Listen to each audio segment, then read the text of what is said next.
معراج پر جانے کا ذکر بھی کیا، معراج سے پلٹ کے آنے کا ذکر بھی کیا۔ حضور تو وہاں تک گئے، جنتیں بھی پیچھے رہ گئی، سدرہ بھی پیچھے، لیکن پلٹ کے پھر آ گئے۔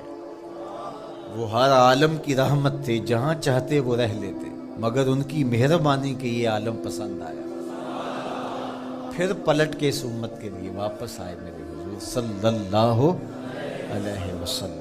ما دل صاحبکم وما غوا، تمہارے صاحب، تمہارے آقا و مولا، تمہارے سید و سرور صلی اللہ علیہ وسلم نہ بہکے اور نہ بے راہ چلے۔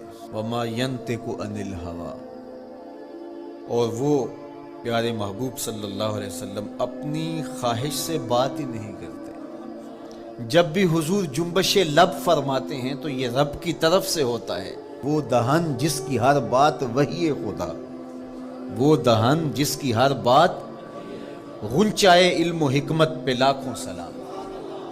علمہ شدید القوا، سکھایا ان کو سخت قوتوں والے طاقتور نے۔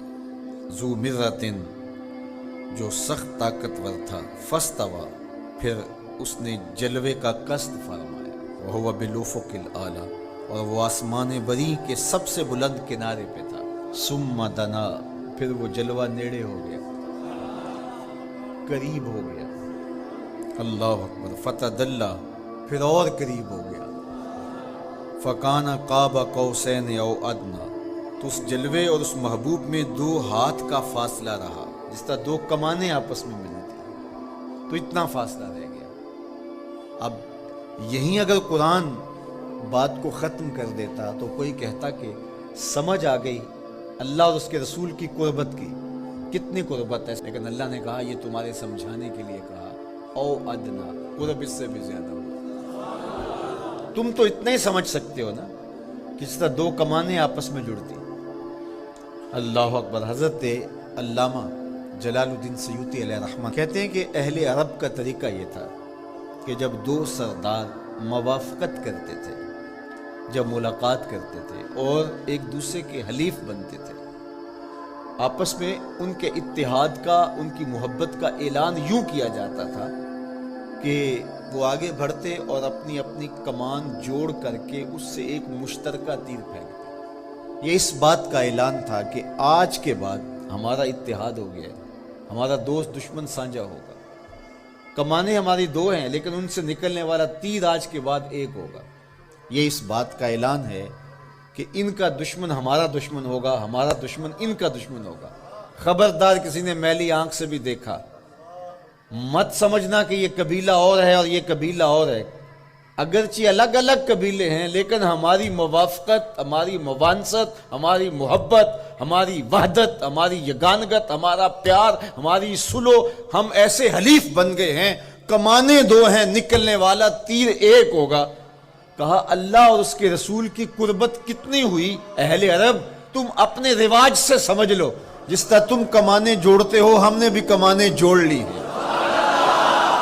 ہم نے بھی کمانیں جوڑ لی، الوہیت کی کمان اور رسالت کی کمان، الوہیت کی کمان اور عبدیت کی کمان۔ اللہ اکبر۔ یہ 2 الگ الگ کمانیں ایک نہیں ہوئی، یہ فاصلہ نہیں مٹا، عبد اور معبود کا فاصلہ ختم نہیں ہوا، کمانیں 2 ہیں، لیکن کہا سن لو ان سے نکلنے والا تیر اب ایک ہی ہوگا۔ اب قرآن پڑھ لیجئے، وَمَا رَمَيْتَ اِذْ رَمَيْتَ وَلَٰكِنَّ اللَّهَ رَمَىٰ۔ اللہ کہتا محبوب یہ جو کنکر تو نے پھینکے ہیں، یہ تو نے تو نہیں پھینکے، یہ تو میں نے پھینکے، اس لیے کہ کمانیں 2 ہیں لیکن نکلنے والا تیر ایک ہی ہوگا۔ ہم یہ نہیں کہتے کہ اللہ اور اس کے رسول کی ذات ایک ہے، اگر یہ کہیں گے تو مشرک ہوں گے، ہم یہ نہیں کہتے، کہنا نہیں چاہیے، ہے بھی نہیں، ہم کہتے ہیں ذات ایک نہیں، بات ایک ہے۔ ام المومنین سیدہ عائشہ رضی اللہ تعالیٰ عنہ فرماتی ہیں کہ ایک دن حضور کا درہ رحمت جوش میں تھا اور حضور نے فرمایا عائشہ جو مانگنا ہے مانگ لو۔ میں نے عرض کی یا رسول اللہ اگر آپ اجازت دیں تو میں اپنے باپ حضرت ابو بکر صدیق رضی اللہ تعالیٰ عنہ سے مشورہ نہ کر لوں کہ میں نے کیا مانگنا ہے؟ تو فرمایا کہ جاؤ مشورہ کر لو، مشورے کی اجازت بھی ہو گئی۔ میں اپنے والد گرامی کی خدمت میں حاضر ہوئی اور کہا کہ دریائے رحمت جوش میں ہے اور رحمت کا باڑا برس رہا ہے۔ حضور نے فرمایا عائشہ جو مانگنا ہے مانگ لو، یہ اتنا سنہری موقع ہاتھ آیا ہے تو میں چاہتی ہوں کہ کوئی مانگوں تو اہم شے مانگوں، تو آپ کی خدمت میں حضور سے اجازت پا کے حاضر ہوئی ہوں، مجھے بتایا جائے کہ میں حضور سے کیا مانگوں تاکہ کوئی چھوٹی چیز نہ مانگوں، بڑی چیز مانگوں۔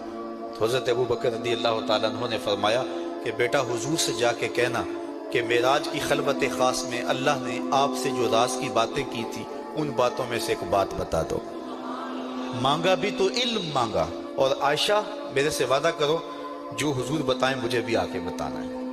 ام المومنین حاضر خدمت ہو گئیں۔ حضور نے پوچھا عائشہ مشورہ ہو گیا؟ کہا جی حضور ہو گیا۔ کہا مانگو کیا مانگتی ہے؟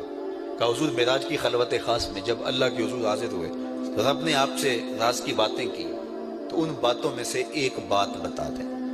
حضور مسکرا پڑے، اس بات پہ مسکرائے ہوں گے میرے یار غار کا انتخاب کیسا ہے، یا اس بات پہ مسکرائے ہوں گے کہ راز کی بات بتا دوں تو راز راز نہ رہا، لیکن وعدہ کیا تھا۔ کہا عائشہ سنو، جب میں قرب خاص میں پہنچا تو میرے مالک نے مجھ سے راز کی جو باتیں کی ان میں سے ایک بات یہ تھی، محبوب تیری امت میں سے کوئی شخص کسی شخص کا ٹوٹا ہوا دل جوڑ دے تو میرے اوپر لازم ہے بغیر حساب کے جنت عطا کروں۔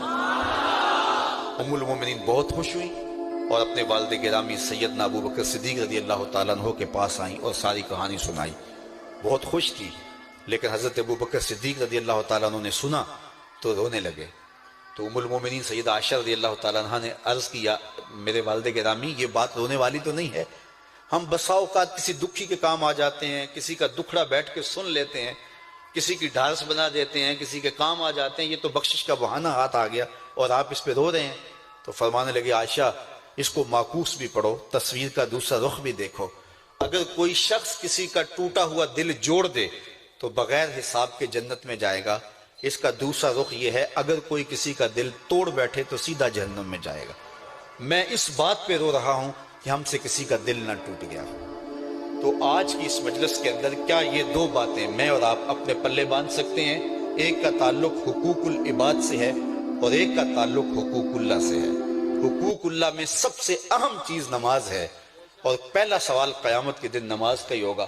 بلکہ حضور نے معراج میں جو مختلف مظاہرے دیکھے ان میں ایک چیز یہ بھی دیکھی، کچھ لوگوں کے سر پتھر سے کچلے جا رہے تھے، پھر صحیح ہو جاتے پھر کچلے جاتے۔ جبریل سے پوچھا یہ کون لوگ ہیں؟ تو کہا آپ کی امت کے یہ لوگ وہ لوگ ہیں کہ جن کے سر نماز سے بھاری رہتے تھے۔ نماز کا کہو نہ بے نمازی کو، تو وہ پہلا بہانہ تو یہ لگائے گا کہ میرے کپڑے ٹھیک نہیں ہیں۔ میرے بزرگ فرمایا کرتے تھے تیرے کپڑے کیسے پاک ہو سکتے ہیں؟ تو رب کے حضور جھکنا نہیں جانتا، آ اس کے حضور جھکنا سیکھ لے، وہ تیرا لباس بھی پاک کر دے گا، تیرا دل بھی پاک کر دے گا۔ تو دوسرا بہانہ یہ ہوتا ہے کہ ہفتے کو شروع کروں گا جی، پہلی تاریخ سے شروع کروں گا۔ یہ وہ بندہ کہہ رہا ہے، ہفتے کا وقت وہ دے رہا ہے جس کے پاس ایک لمحہ بھی اپنا نہیں ہے، جس کو یہ نہیں پتا کہ اٹھنے والا اگلا قدم کہاں ہوگا۔ وہ کہتا ہے انشاءاللہ ہفتے سے شروع کروں گا، فجر سے شروع کروں گا۔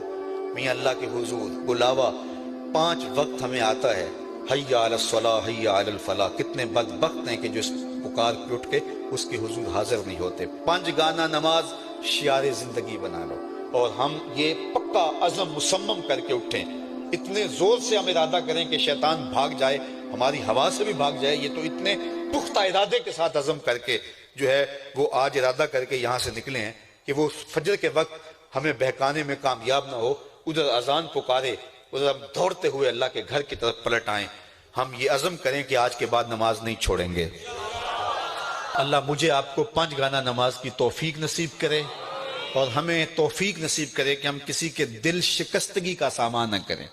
ٹوٹے ہوئے دل جوڑ سکیں تو ضرور جوڑیں، اور کسی کا دل توڑنے سے ہم گریز کریں اور اپنی زندگی کو ایک خوبصورت پیرائی کے اندر گزارنے کا ارادہ کریں۔